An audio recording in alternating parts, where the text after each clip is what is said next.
Hello जी, good evening. कैसे हैं आप सब? राम राम आप सभी को मेरी तरफ से। और रात के लगभग 10 बज चुके हैं। यस्सु छत पे है चाचा चाची के पास में, और बाबू है, उसको सुला दिया है मैंने। ठीक है, थैंक यू आप सबका, जो आप लोग मुझे इतना प्यार और सपोर्ट करते हैं, जिसकी वजह से बार बार मैं इतनी परेशानियों से निकल के पता नहीं किस तरीके से बाहर आ जाती हूँ। मतलब आम तौर पे आदमी को इतने झटके लगते हैं ना तो वो आधा पागल तो ऐसे ही हो जाए। लेकिन कोई तो बात है, कोई तो ख़ास बात है कि भगवान ने जो मेरे अंदर देख रखा है कि दिक्कतें आती हैं और वो टकराती है मुझसे और चली जाती हैं। ठीक है, और हम बीकानेर से आ चुके हैं और अचानक से ही जाना पड़ा था, कोई ख़ास प्लान नहीं था। क्योंकि ना सप्ताह भर पहले जब ये दवाई जो मेरी चल रही हैं, उनमें से एक दवाई का जो पत्ता है वो मैं रख के भी भूल जाती हूँ, और मुझे सब जगह पे ढूंढ लिया, मुझे वो दवाई का पत्ता ही नहीं मिला। हमेशा ये दवाइयाँ रखते हैं मेरी, लेकिन अब की बार ही मैंने ये गलती करी थी और उसका खामियाजा देखो, वो दवाई गुम गई मेरे से और मैंने किसी को बताया भी नहीं। मुझे लगा था कोई नहीं, बाकी दवाइयाँ तो हैं, चल रही हैं, क्या फ़र्क पड़ेगा। कुछ नहीं हुआ। और अभी 2-3 दिन से लगातार सर है वो बहुत ज़्यादा फटने लग गया। दर्द जैसा पहले टाइम पे दर्द हुआ था जब ये अटैक आया था, उस समय पे सेम वैसा ही दर्द उसी जगह पे। तो मेरे से सहन नहीं हो रहा था, आंसू आ गए थे, रोने लग गई थी। तो इनसे नहीं देखा गया और हम रात वाली ट्रेन से ही पकड़ के, मतलब ट्रेन को ही टिकट विकट करा के हम चले गए। और वहाँ जाने के बाद काफ़ी अच्छा फील हुआ। और डॉक्टर को मतलब सब पता होता है, डॉक्टर के ऊपर कभी ऑब्जेक्शन नहीं उठाना चाहिए। एक दवाई थी मेरे पास में जो कि सिर्फ इसलिए दी गई थी मुझे कि ये जब तुम्हारा सर बहुत ज़्यादा तेज़ दर्द हो ना, तब ये ले लेना। अब मैं ना वो दवाई कभी नहीं लेकर आती थी, मैं कहती ये दवाई रहने दो, ये मतलब मेरी ज़रूरी नहीं है। एक तो इतने ज़्यादा mg की है ये दवाई, वो बाकी सारी दवाइयाँ मिलाकर जितने mg की बनती है ना, उतनी वो अकेली है वो दवाई, तो उसको मैं नहीं लेती थी उस दवाई को। और डॉक्टर ने भी यही बोला था, जब तुम्हें ज़्यादा प्रॉब्लम हो तब लेनी है।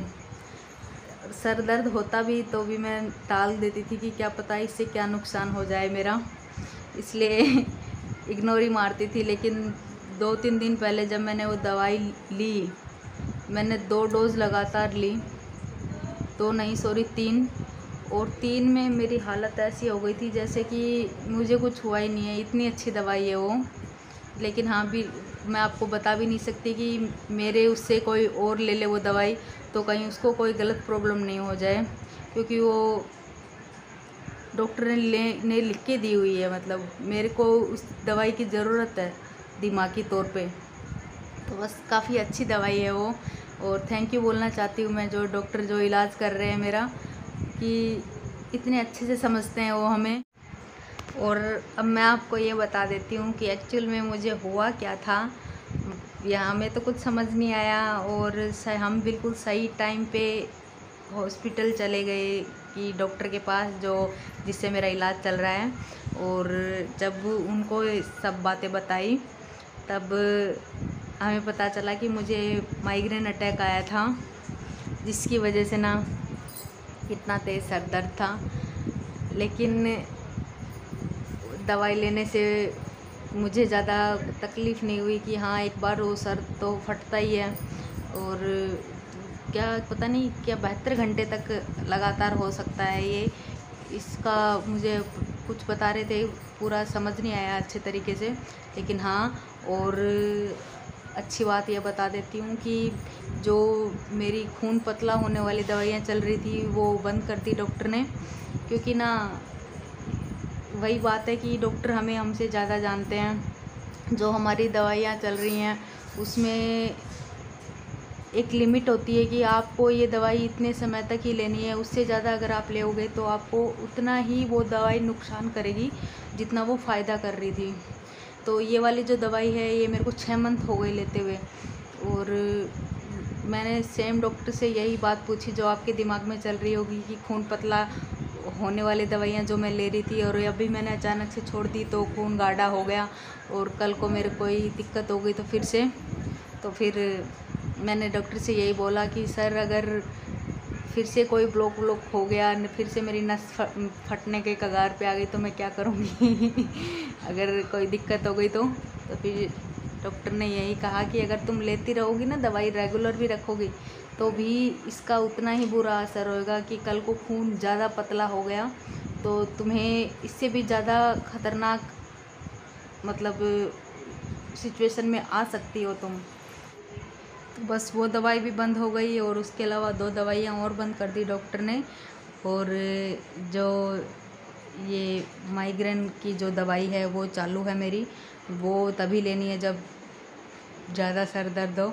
उसके अलावा काफ़ी ज़्यादा वो दिए हैं डॉक्टर ने, इंस्ट्रक्शन बोलते हैं ना कि ये कोई हल्के में ले लेने की चीज़ नहीं है। माइग्रेन प्रॉब्लम है, ये भी काफ़ी गंभीर समस्या है और लेडीज़ों में मतलब 70% लेडीज़ों में ये ज़्यादा पाई जाती है कि इसका कोई इलाज नहीं है, लाइलाज है एक तरीके से ये। हाँ, आप गोलियों के ऊपर आश्रित रहकर ये दवाई है मतलब जो ये बीमारी है इससे लड़ सकते हो, लेकिन हाँ अंदर से आपको खोखला कर देंगी ये दवाइयाँ बिल्कुल, और आप कुछ नहीं कर पाओगे, आप उन गोलियों के ऊपर ही आश्रित रहोगे एक तरीके से।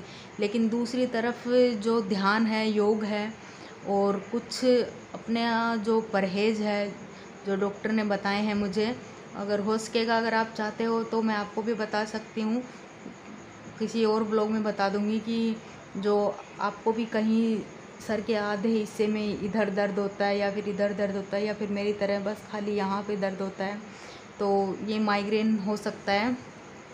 तो इसके गंभीर परिणामों से बचने के लिए आप भी मतलब कुछ वो टिप्स होते हैं, ट्रिगर बोला था, पता नहीं क्या बोला था, कुछ ऐसा होता है, ट्रिगर ही बोला था ना जी, कुछ ट्रिगर पॉइंट होते हैं, तो वो मैं आपके साथ शेयर ज़रूर करूँगी क्योंकि मेरी वजह से अगर कोई और इंसान तंदुरुस्त हो, स्वस्थ हो तो मुझे बहुत अच्छा लगेगा।